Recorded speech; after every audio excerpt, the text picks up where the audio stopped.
ರಾಹುಲ್ ಗಾಂಧಿ ಮಾತೆ ಅಂತಿಮ. ರಾಹುಲ್ ಗಾಂಧಿ ಏನು ಹೇಳ್ತಾರೋ ಅದರಂತೆ ಸಿದ್ದರಾಮಯ್ಯ ಅವರು ನಡೆದುಕೊಳ್ತಾರೆ. ರಾಹುಲ್ ಹೇಳಿದ್ದನ್ನ ಸಿದ್ದರಾಮಯ್ಯ ಅವರು ಪಾಲಿಸ್ತಾರೆ. ಸಿಎಂ ಆಪ್ತ ಕೆಎನ್ ರಾಜಣ್ಣ ಅವರು ಸ್ಟೇಟ್ಮೆಂಟ್ ಅನ್ನು ಕೊಟ್ಟಿದ್ದಾರೆ.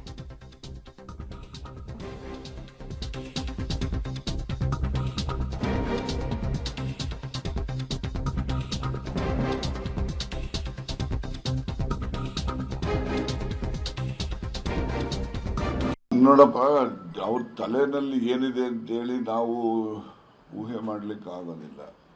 ಇದ್ರೂ ಇರ್ಬೋದು, ಇಲ್ಲದೇ ಇದ್ರೂ ಇರ್ಬೋದು. ಹಾಗಾಗಿ ಏನಿದೆ ನೋಡೋಣ.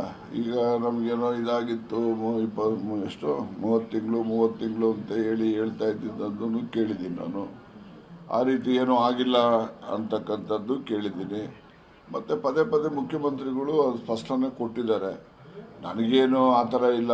ಯಾವತ್ತು ರಾಹುಲ್ ಗಾಂಧಿಯವರು ನೀವು ಯಾವ ರೀತಿ ನಡ್ಕೋಬೇಕು ಅಂತ ಹೇಳ್ತಾರೋ ಆಗ ನಡ್ಕೊಡ್ತೀನಿ.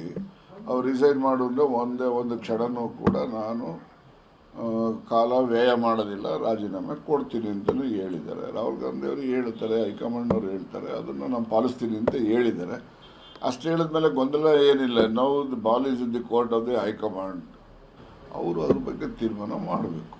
ಇದು ಕೆಎನ್ ರಾಜಣ್ಣ ಅವರ ಸ್ಟೇಟ್ಮೆಂಟ್ ಆಗಿದೆ. ಇನ್ನೊಂದು ಕಡೆಗೆ ಡಿ ಕೆ ಶಿವಕುಮಾರ್ ಅವರ ಆಪ್ತೇಷ್ಟ್ರು ಎಲ್ಲರೂ ಸ್ಟೇಟ್ಮೆಂಟ್ ಕೊಡೋದಕ್ಕೆ ಹಿಂದೇಟು ಹಾಕಿದ್ದನ್ನು ನೋಡಿದ್ವಿ ನಾವು.